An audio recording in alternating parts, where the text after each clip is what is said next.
In this episode, my guest and I are pondering the question, midlife, what up? If you're ever pondering a bold midlife career change, or you're just kind of like on the path of rediscovering yourself and you have absolutely no clue what's kind of going on, tune in as I sit down with Emma O'Brien, who shares her journey from photography to life coaching, filled with laughter, insights, and transformative strategies. And if you ever need a bestie to play Cards Against Humanity with, you found her. Hi, and welcome to the Scenic Route Podcast, where we believe in embracing life's journey with purpose, curiosity, and a bit of potty humor. I'm Jen, a sociologist, someone's uncool mom, and I'm always looking out for that perfect slice of gluten-free rhubarb pie. Every week, I get the joy of sitting down with dreamers and doers who dare to take the road less traveled in pursuit of their own magic. Together, we dive into the inspiring stories of soulful entrepreneurs and visionary leaders who boldly share their beliefs, lessons, and fuck-ups. Excited? So am I. You're exactly where you're meant to be. And now, let's take this conversation off the beaten track. Emma O'Brien is a certified HeartMath coach and a Martha Beck Wayfinder trained life coach. She blends compassionate, intuitive, and practical coaching skills with her extensive expertise in helping her clients shift their mindset and change their lives for the better. She helps folks get unstuck, recover from life burnout, overcome overwhelm, and reignite their passion and purpose. Alongside her coaching practice, Emma brings 2 decades of entrepreneurial expertise to the table. She's an award-winning dog photographer, and having run successful photography studios in both the UK and South Africa, she's adept at helping her clients with small business marketing and strategy too. Emma hosts the Lemons and Pineapples podcast, a weekly show where she shares her life hacks, coaching tools, and inspiring, insightful guest interview. Emma, welcome to the Scenic Route Podcast. Hi, Jennifer. It's lovely to be here. I'm looking forward to our conversation.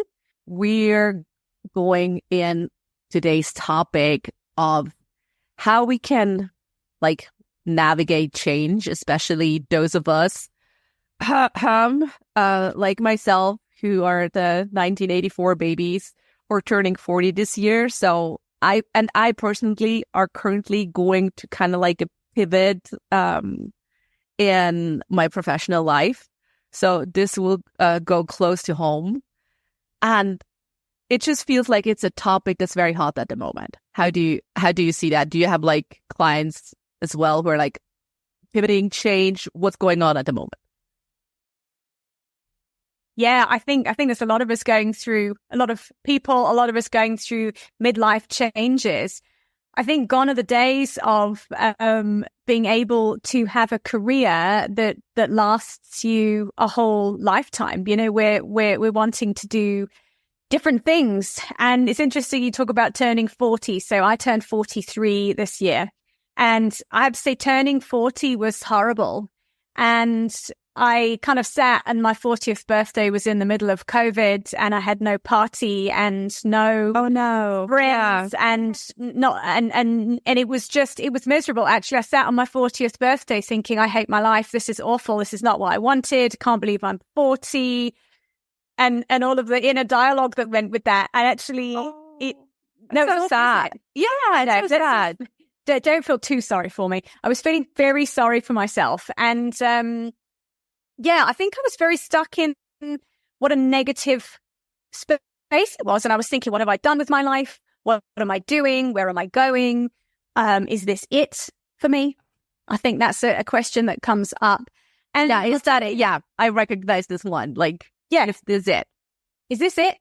Is it? Am I? And then I think also, you're talking about a career pivot. I'm also in the process of going from having been a full-time photographer for 20 years into full-time coaching, and with photography as a kind of side dish. And it's a lot harder than it was when I started my photography business when I was 23, and I just went, I have no idea what I'm doing, but I'm going to do it anyway. I think 20s, right? 20s, you're like, yes, almost too dumb to care, and you're like, woohoo. I know. I kind of wish I could tap some of that. I can't. My perfectionism and everything gets in the way. But also, I think there's 20 years of wisdom on the top of that I don't just want to create a business from the seat of my pants. I have some strategy in place this time round, But I think there's lots of questions that have come up for me with that. Am I too old to restart a different career? Can I do it? Am I good enough? Blip, blip, blip. All of those, we could list it. And I think that's what stops a lot of people from having a career change. Also, you've got the stability of I've got the stability of a photographer business that pretty much runs itself. I don't spend any money on marketing. That's brilliant. We're established. Yeah. It's easy to then shift it and go, God, am I ruining a good thing here by restarting something else? But oh yeah, this is very much part of my internal dialogue too, of why should I rock the boat? And at the same time, just because I'm good at it doesn't mean I have to keep on doing it.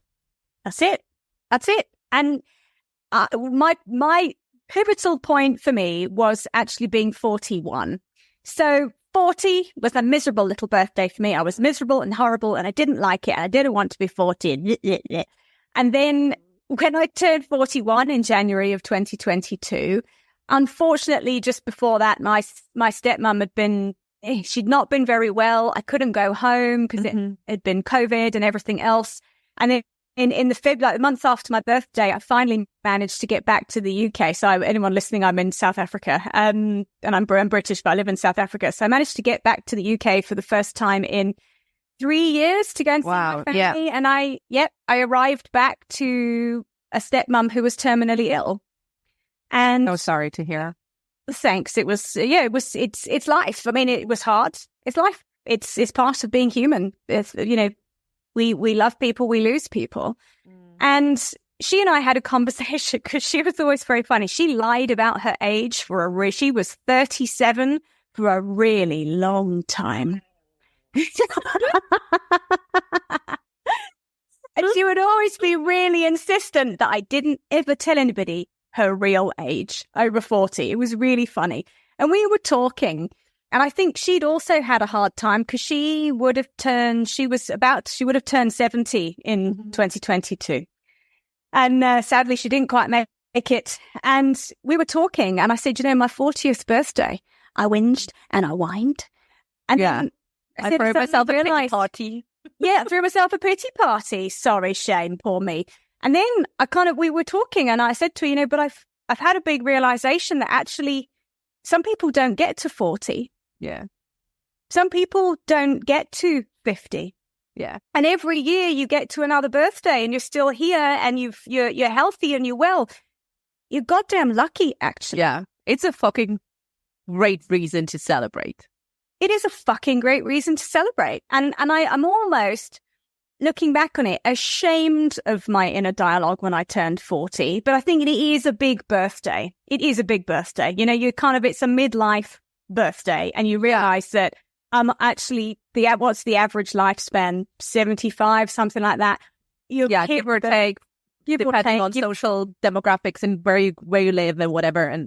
But yeah, exactly. You've hit the halfway point, and I think it just makes you go, what the hell? Just how did I get here?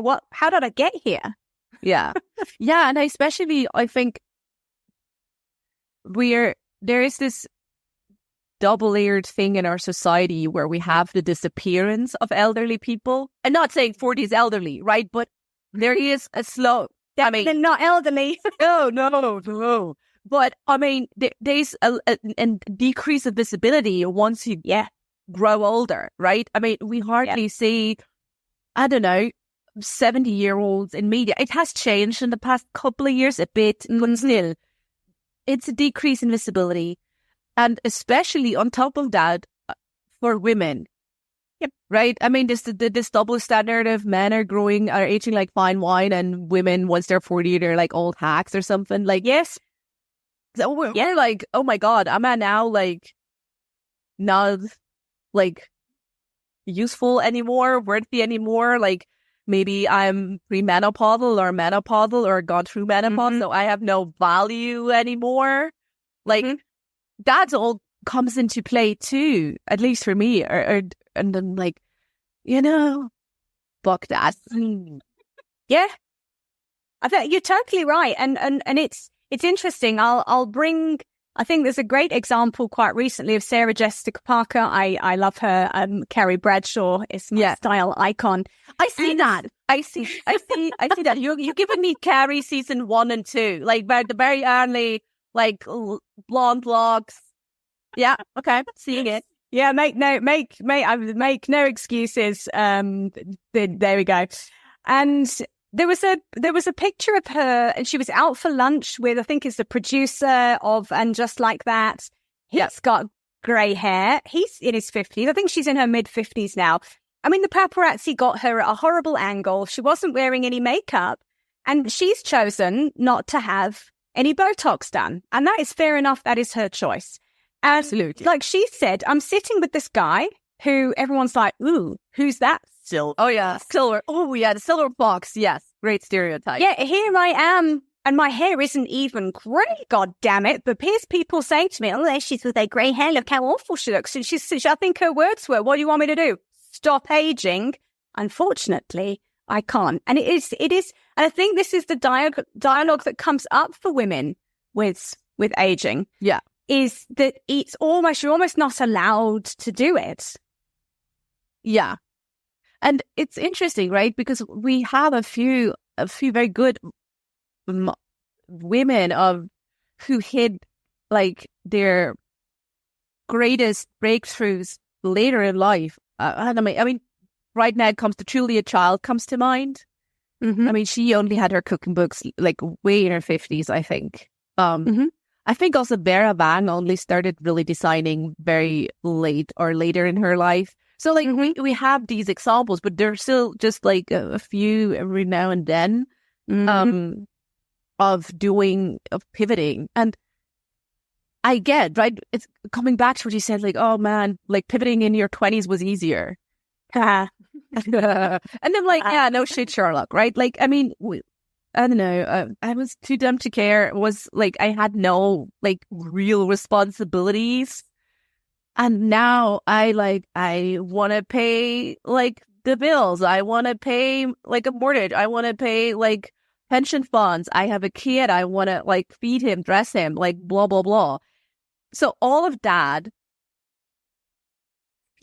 at times feels like it's really weighing heavily on decisions to pivot or not pivot. Yeah. Which, how do you go with like, I don't know, the adulting pressure of pivoting? What do you like work through that with clients? Yeah, I think the thing with pivoting at midlife is if you're going to start a new business, it needs some planning. So either you need to just make sure you've got enough money saved up so that if you don't work in a meaningful way for 6 months, which you might not if you're launching a brand new business, that you've got a buffer in place so you can focus on your new project without worrying. When you're in your 20s, you just don't worry about it because, like you said, you don't have all the responsibilities. And I think also there a lot of people who are in a full-time job and then are building a business on the side, and that takes a lot of hard work. Yeah. But which is also like a great way, right? I mean, I know I couldn't do the business decisions I would want to make if my back's against the wall financially. Of course. Like, I wouldn't prioritize what's really important. So yeah, if you work in whatever capacity in a corporate environment or whatever, if you do, I don't know, do the checkout, whatever, as long as it keeps money coming in and giving you some space to do the things you want to do, go, right? Yeah. I think it just it's something that just needs planning and strategy in place. Because otherwise, like you've said, and it's a great point you've made, when your back's against the wall, and what I would interpret from that is that is a stressful situation to put yourself in. You don't make good decisions when you're in a stressed out state. It's impossible. You'll make impulsive decisions. You might rush into something, and actually good solid business decisions come from a calm mindset and a space of being able to reflect, weigh up the pros and cons, and have a look at what are the long-term consequences of what I'm about to do. Yeah. So I think it is about that planning. And I think if you need help with it, get the help with it. I mean, I look at when I started my photography business in my early 20s, I grew up with a father who was an entrepreneur. So I had some idea of how running a small business was. I worked for him for a while. So I had a bit of business and entrepreneurial knowledge, which made it a little bit easier for me. Yeah. But I learned the hard way with various things we will do when stuff went wrong. And when I had, I think I was about 2 years into my photography business and I lost off wedding that I'd photographed. Oh, yes. That was one of the most awkward conversations I have ever had to have in my whole. Yeah, I imagine this is to be one of the hardest things as a wedding photographer because you get one shot. Absolutely. Yeah. So that, but I navigated it. And what did it teach me? Back up, stop up. And now to this day, I am neurotic about backing pictures up. Yeah, rightfully so, right? Because we've learned from something bad. And it feel really bad and awful. And we're just no, we do not want to go there again. Thank you very much. Absolutely. But had I gone at it with a little bit more wisdom and thought, it should be an obvious thing that you need to make sure you have a copy of the pictures before you wipe them every time. But anyway, oh God, common sense sometimes is not so common. And when you're in the trenches, this is the great thing when I coach my clients and they're like in the midst of it, right? And you just sometimes all you need is someone reflecting back at you and with like an outside perspective. And people go like, oh, yeah, that's like the most like, I don't know, logical thing or whatever to do. Yeah, it is. But when you're all wrapped up in your own shit. Yes.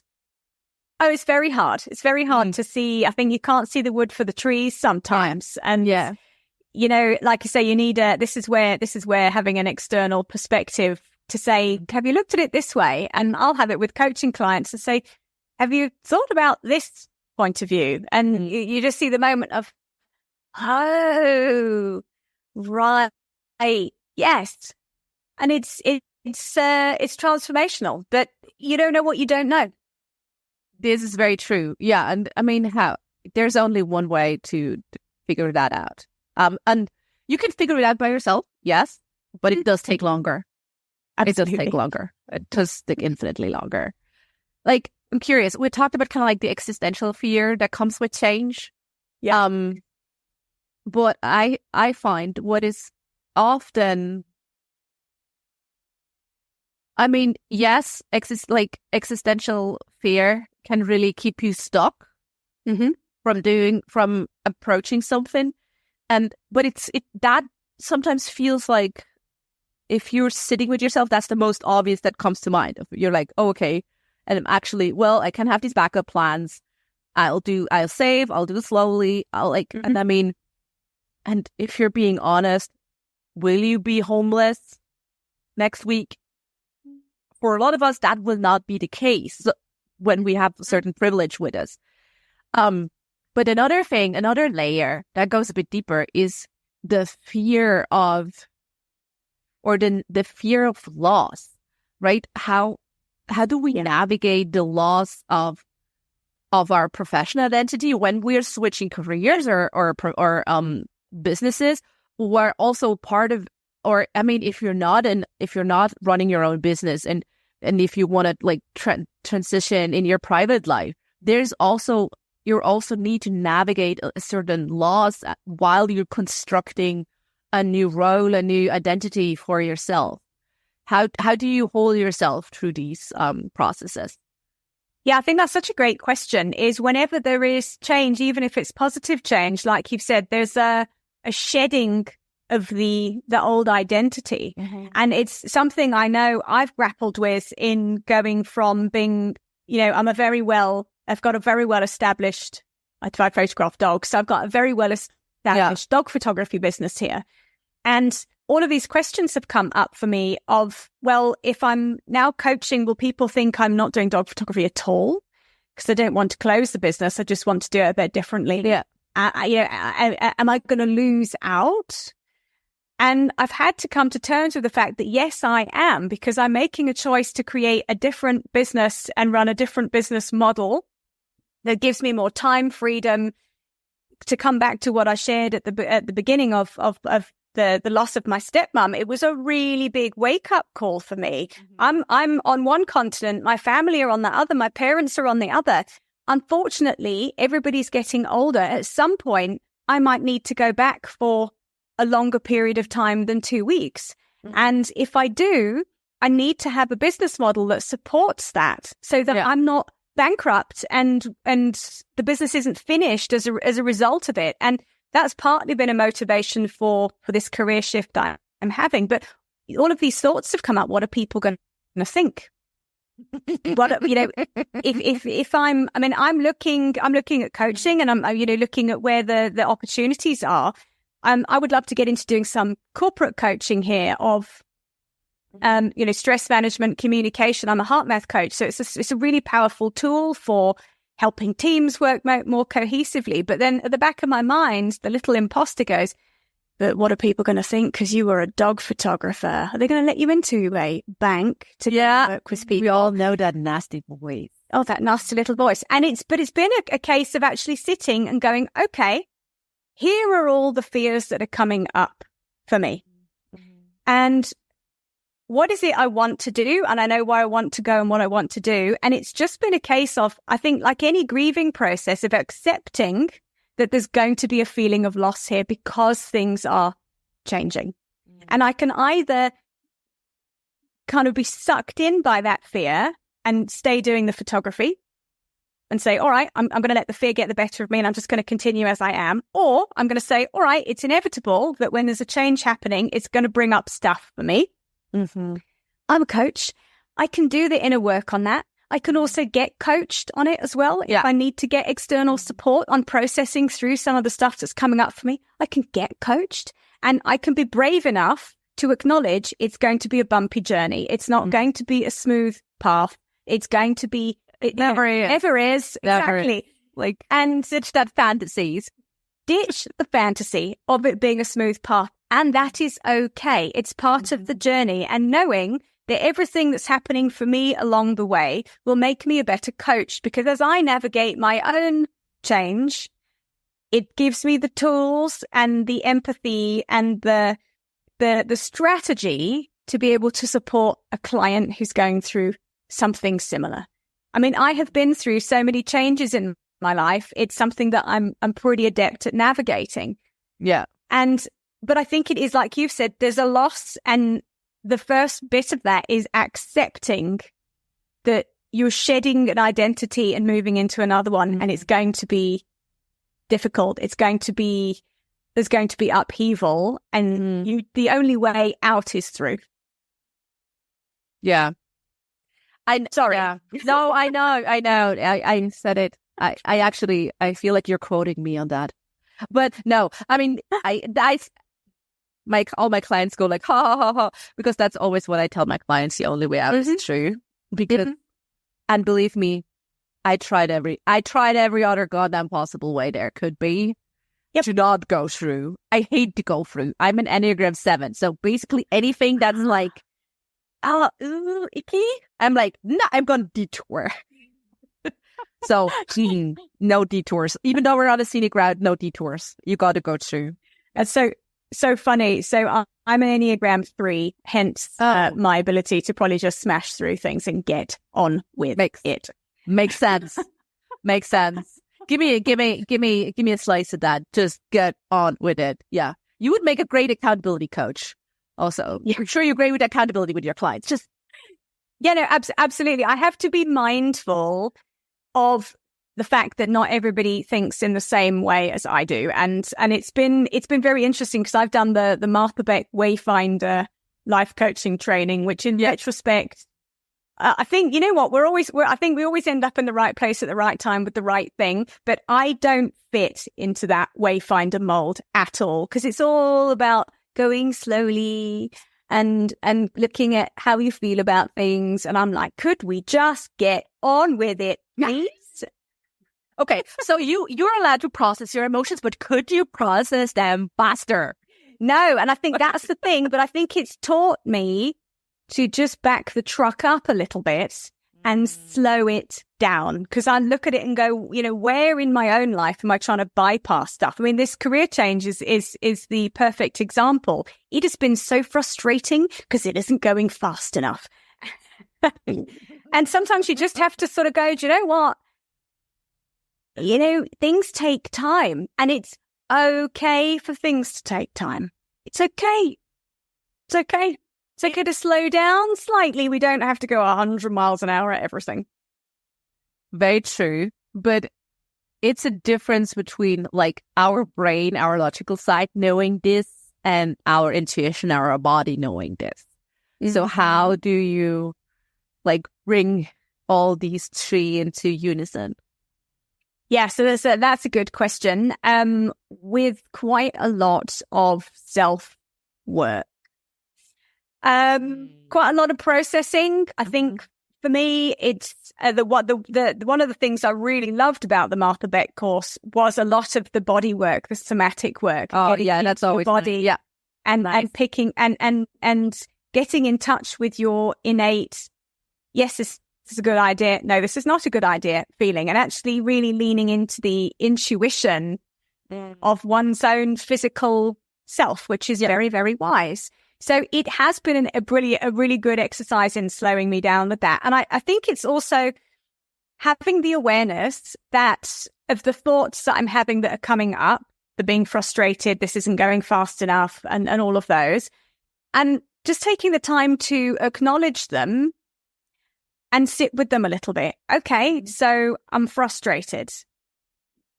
What am I going to do about that? Because I think often when we have negative thoughts like that, I'm frustrated, I'm fed up, I'm annoyed, we tend to get sucked into them and get into a thought loop of how annoying this is, and it's not worth how annoying everything is and how bad the world is, and I throw myself a pity party for my 30th birthday. Another pity party, and then the imposter arrives, and you just, before you know it, you're circling the drain. But so I think it's just having the self-awareness to acknowledge that that's happening, and then to be able to almost observe yourself having a pity party and just say, well, this is a normal part of life. This is a normal part of navigating change. It's uncomfortable. And, you know, as a business owner, and this is one thing that frustrates the hell out of me, is you can take a lot of action and put a lot of energy into something, and it takes a bit of time for that to manifest into results. Mm-hmm. So this has been a real exercise in patience for me as well. Yeah. And also using my HeartMath self-regulation tools to actually just know that if I'm feeling frustrated or fed up, I actually have a choice to feel something else. And I can calm that down, and I can just calm the sympathetic nervous system that's going wild, just calm it down and actually go, well, what would be a better way to approach this? Do I just need to stop for the day? Do I need to just leave this for a I would say, what's your favorite tool to self-regulate? Yeah, so I think the HeartMath tools of I don't know, how much do you know about HeartMath? Not really much, and let's say, like, give us like a brief intro for anyone listening in who's not familiar with it. I know a bit because I once had a guest on who was also a HeartMath coach, so I know a bit about it. But give us a quick intro, please. So essentially, it is about using a set of tools that HeartMath has to get you in touch with your heart's innate intelligence. Mm-hmm. So our hearts have 40,000 neurons in them. So effectively, they have as many neurons as some parts of our brain. So our hearts essentially think a little bit. And if we can tap into that, it's very useful. I mean, I would look at it, I don't know if you'd call that higher self. I've also done a couple of psychedelic plant medicine journeys, so I'm not sure that my higher self, it resides somewhere. Anyway, but it's a tapping into your innate intuition and your higher self, wherever you can talk. Like, I mean, there are a gazillion different words. Take the one that resonates for you. Correct. Exactly that. So the HeartMath tools allow you to calm your nervous system down enough that it gets it all into, so you get into mind, heart, and body coherence. So when we're calm And this is a similar, I've just started reading up about polyvagal theory. So it pulls into that a little bit as well, because there's a bit of crossover. They're all people's interpretations of, I think, different ways of looking at systems. Take the tool or method that works with you. Try a bunch and then pick the one that works for you. Have a look. So it's about calming your nervous system down so that your body and mind are performing optimally. You're not kicking out loads of cortisol. You're not kicking out loads of adrenaline. Your heart and everything is working coherently. Yeah. When that happens, we have access to be able to think more clearly, make decisions more clearly, communicate better. Yeah. In a different, and not making it from like a stress or flight or a freeze response. Yeah, correct. It's about bringing the system into balance so that you have the power to make more informed, better decisions day to day about what's happening in your life. And you feel better. Fundamentally, when you feel better, you do better. You show up better. So it's a system that just helps you do that. But it's something like meditation that it's a system that you need to use regularly on a daily basis. It's not something you can go, cool, I've done a HeartMath tool. It's never a one and done, right? It's never one and done. Sorry, it's not. I know. But doesn't that there are days. And I mean, we're human. I think we're similar. We're both did a lot of like self work on ourselves, and we keep on doing that. We're still human. Like we don't want to like outgrow the humanness of ourselves. Mm-hmm. And there are just days where I'm like, why do I keep on have to do this every day? But yeah, I hear you. I thought you would. I hear you. But you know what? The more that you can use self-regulation tools, whether that's meditation, whether that is HeartMath has got a bunch of tools. They're essentially I use mine as meditative practices. There's a biofeedback device you can use with HeartMath, so you can actually see what happens when you are choosing a positive. It's very interesting when you're choosing a positive emotion versus when you're angry. Your heart rate variability completely changes. That's their measure of coherence that they use for HeartMath. So it is a very useful tool because you can actually see moment to moment what's going on internally when you're thinking different thoughts, which is quite enlightening when you think, God, if you're angry all the time, you can see why it's very bad for you. Yeah. Not only mentally, but physically. So I think I'd hate to use the word self-care because it's just so overquoted, but it is about having a practice of some sort of self-care on a daily basis, because with your running a business, you're working in corporate, you're raising children, whatever you're doing, if you don't look after yourself first and you aren't regulated and calm, you can't effectively look after everybody else that you are responsible for or have to interact with in the best possible way. And it just leads to stress when we're not looking after ourselves. You're running on an empty tank, and worst case, burnout. Down the road. Yep. This is and still when I'm kind of like looking at my circle and in my mind of, and I'm guilty too. Like I'm the same boat. We realize, my tank is not that full at the moment. Mm-hmm. But we still go. We still give. We still keep on doing that, although we know we should rest or we should just do something to replenish ourselves. Mm-hmm. And there are a gazillion reasons why we do the things we do, and they're individual for all of us. But how can we just stop doing that, pleasing everybody else, and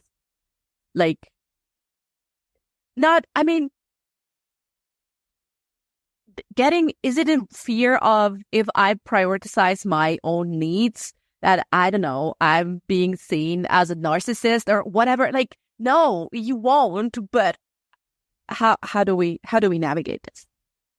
I think there's quite a few layers in here. I think fundamentally, and from my own experience, if you do not learn to navigate the waters of saying no, you will end up burnt out and ill. Been there, done that. It was a very unpleasant lesson to learn. And part of the reason I became a coach was from my own experience of how powerful it was to have someone coach me at that time, because I had I was in a heap on the floor. I knew I needed to change things, didn't know what to change. I had all the same thoughts coming up, like you've said, of what will people think? Am I going to disappoint people, etc., etc. And I wouldn't want anyone to get to the place where I got to, where you don't have a choice anymore about self-care. Because if you end up burning yourself out to the point of illness, you have to rest and heal. Your body giving you very clear boundaries of no. That's it. And I think it's I quote it quite often when I'm talking about this. Gabor Mate's book, When the Body Says No, is a very interesting read for anybody who is listening to this and going, oh, this resonates. And he talks towards the end of the book about weighing up guilt and resentment. So in his view, it is better to say no to somebody who asks you to do something that you don't have capacity to do and sit with that feeling of guilt that you're left with, rather than saying yes to it because you feel you should and quietly seething with resentment. Yeah, I full-heartedly agree. Because it's easier said than done. Oh God, yes. But especially, I don't know. Especially in my journey, I know like resentment is really one of the feelings, emotions that I experience when I am at my lowest. Yeah. So that's really one of my telltale signs of like, yes. Jen, you need to course correct. Yes. This is really, So, I'd rather not feel resentful. Yes. And I agree with you. It also, for me, is burnout doesn't just arrive. It leaves a set of clues along the way. It's almost like it goes, I might pop in, like adrenaline through your life. You're like picking up the breadcrumbs under your door. Tried to find you today, but you weren't here. I'm going to come back another time. And I'm moving address. Yes, that's it. Okay. You know what? It'll hunt you down. It's very clever. It's the one thing I notice. If I start to get irritated by clients just asking for normal clienty things, it's my telltale sign that, Emma, there's too much on your plate here, and you need to rein this in. Because do you have other telltale signs? Yeah, so I think that the irritation is a big one for me. I think I feel this one. Yeah, the irritation. Especially with my kid, when I get irritated at my 4-year-old for asking 4-year-old questions, then I'm like, yes, that's it. So irritation with clients, feeling like I kind of don't want to go out and do something. If I get irritated with my dogs, that's another sign where I'm thinking, I love my dogs, they're great, but if I'm thinking actually just fuck off. It's not. I don't want to be like that, and I know that something else. That's the thing, and I don't want to be I need like to that. Adjust. Yes, no, and I think I manage that.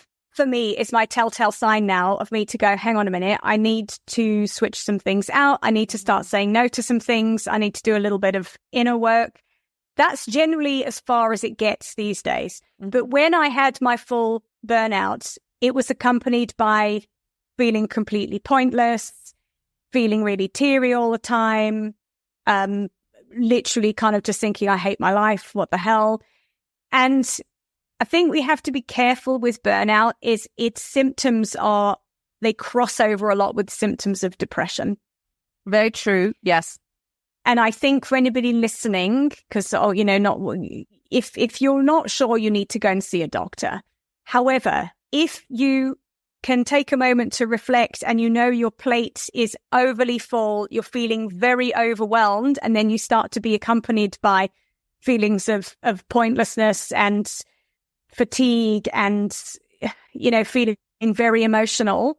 Yeah. It's probably a sign that you need to pull a gap and take a break, and that something needs to be changed, because you will not be able to continue like that. Yeah. And you'll continue into hospital.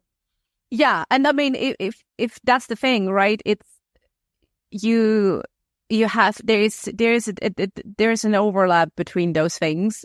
And if you're currently listening and you're in a position of, I don't really sure in which, like, I don't know, I feel like I'm going in either direction. There are clinically questionnaires you can do online to give you just an indication of what's going on. And you said like a little interest in doing the things you used to enjoy. That's a great indicator. For me, I would always also have, when I had my burnout, I had also like physical manifestations. I had trouble sleeping, or I slept like a lot, or I slept not at all. Like it was very weird. There were days when I had no appetite, or there were days when I ate everything in sight just to, I don't know, feel something or whatever. Like it was all over the place. Like it's not one thing. So definitely, if any of these you go like, don't. It could also just really mean you need to see a medical professional and have things sorted out. Of course, I mean, if you feel tired, I mean, the moments I felt tired, and then having a doctor telling me, your iron and your magnesium is low, so no wonder you're tired. So it's just like shit things like that. That's you're like, okay, I need to do a bit more self-care and get more iron in, or get hooked up on an IV or some whatever. Get it done and take care of yourself. Absolutely. Yeah, and I think that's it. And I think, unfortunately, having having been through full-on burnout, I would do pretty much anything to avoid ever experiencing that again. So I'm very aware of it when it starts to slip a card under the door and goes, might visit you. No, you definitely will not. So, but I've also, as a result of the burnout I had, I changed my life and how I was doing my business afterwards. Yeah. Because I just worked myself into some sort of frenzy, and I had to make big changes to not allow that to continue. And it's a sign. Burnout. I was talking to somebody yesterday who described it, who asked me, actually, the question asked was, what was the greatest gift that burnout gave you? And I thought it was such a wonderful question, because I'd never really thought of it as a gift at all. And actually, in hindsight, it was a pivotal moment. It made me change my life. Yeah. It wasn't easy. But it didn't enjoy it. I mean, could there have been a more gentler lesson, like a gentler method to learn, for you to learn this lesson, to pivot? Sure. But this was the one you apparently needed. So possibly. But, I told you I'm an Enneagram 3. So do we not need to go big and go hard at something? I don't know. Not have to have, I'm a 3, so I had to have the best burnout ever. You're such an achiever. I love this. Like, even achieved if I get a burnout, then goddamn, I better make sure it's the best burnout there. It was a really good one. I put myself in so happy for you. Congratulations. Yeah. I mean, I do have some achiever genes too, and the whole thing. I sometimes have, this is always comes out to play when I'm like card games and shit like that. Oh yeah, go hard or go home. Like no, okay, No. You do not want to play poker with me. Like, I'm a mean bitch when I play poker. It's like, no, no. But we just play for fun. No. No. Okay. No. Very, very interesting. Okay. It's funny. I'm most competitive with myself, I think. I'm not generally not not competitive with other people. I think if I was, I would be even more awful. So I just not. So you're just awful to yourself? Just awful to myself. Yeah, no, totally. Part of my journey that I'm working on, Yeah, and then I will play games for fun. So my favorite card game probably is Cards Against Humanity. That is like literally my love it. But there's no competitiveness there. Not really. No, not really. Oh, yes. It's best. Oh, yes. Oh, God, yes, it's the best game. Do you know, during the pandemic, I actually set up a few rounds of online Cards Against Humanity, with just random, with friends too, but also with random people I met online. It was great. That must have been fantastic. It was brilliant. Maybe we should bring this back. You in for an online round? Oh, I'm so in for a game of Cards Against Humanity. Perfect. Love it. Yay. No. We'll let you win, but that's cool. Like, I don't get out like that. I can totally. No, I'm a good loser. I think I can. Like, it's. Whoa! You sure? You dangerous words. Thin ice, Emma. No.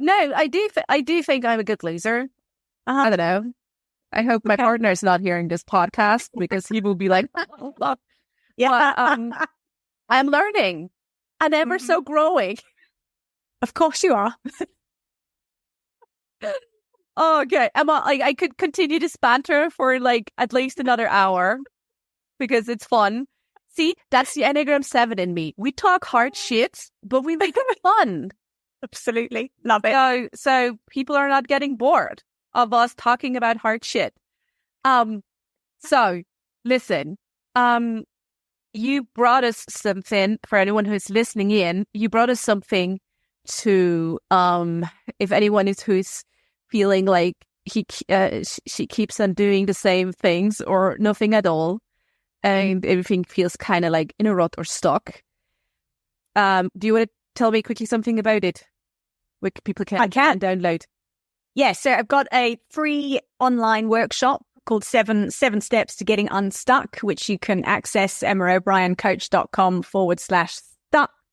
And it is my 7-step formula to help you get from a place of, oh, what am I doing? Don't know what to do next, to having a plan for moving forward. Sometimes the hardest thing to do when you're feeling stuck is just take the first step, because we often don't know quite which direction to go in or what step to take. Yeah. So that workshop will give you some clarity and help you get going again. That sounds great. And yes, we tend to think so much about it that we're kind of like, well, what is actually the first practical teeny tiny step I can do? So that surely is a super helpful resource. Yeah. So where can people find you online? Is there like a social media you like to hang out? Let us know. So you can find me on my website, which is emmaobrien.coach.com. And then I'm on Instagram, Facebook, and TikTok at Emma O'Brien Coach, but I'm most active on Instagram. So if you want to connect with me, Instagram is the place to do it. And sometimes there are dogs appear on there as well. So particularly Ziggy, who is, I'm not allowed to have a favorite, but yeah, that's maybe is the favorite dog. What breed is he? Not that I actually know anything about dogs, but... I have got 3 South African township dogs, so they look like brown street dogs. Essentially. I'm sure not people listening in who can picture what those dogs look like. I cannot, but I'm happy for you. Medium-sized and brown and a bit nondescript, but what they lack in looks, they make up for in personality. Let's put it that way. That's the perfect way to end spot.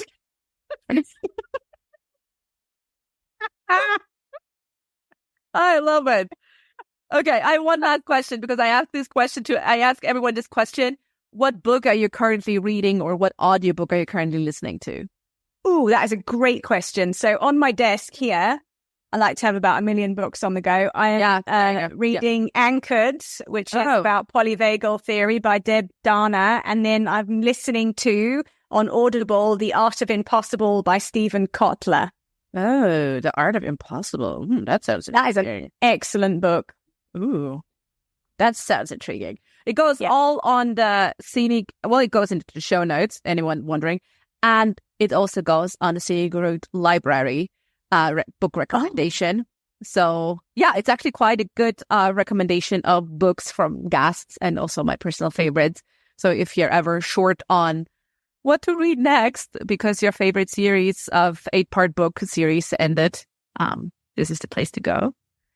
Excellent. So, I'm going to check your library out because I am, as you can see behind me, this is just a small cross-section of books that I own.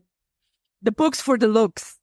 The books for the looks. I love it. Yeah, that is the one thing in life that I hoard: books and shoes and dogs. There's your Carrie Bradshaw coming out again, huh? Isn't she? Oh, yeah.